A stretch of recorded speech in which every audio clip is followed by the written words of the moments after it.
Unfortunately, there are wars in the universe. Jacob, our ancestor, will be afraid of war.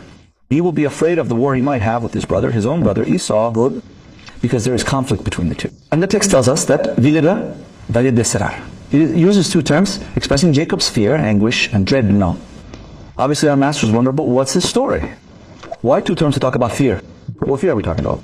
And the text tells us in Mayak and Mayareg, he is afraid of dying naturally, but the fear of having to kill is even greater. That is to say, he does not want to find himself in a situation where he might harm another. And it is true that the Torah will tell us later that when we find ourselves in any form of conflict, well, first of all, it wants to establish Shalom. We must first seek to invoke peace, to see to what extent the conflict can be resolved in a serene and harmonious manner.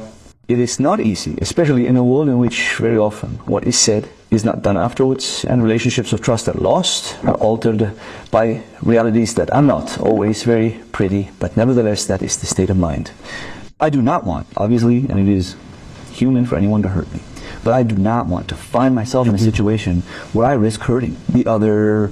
A certain ethic of existence that we must try to share. It's not easy in a world where we often accuse others of not seeing this ethic.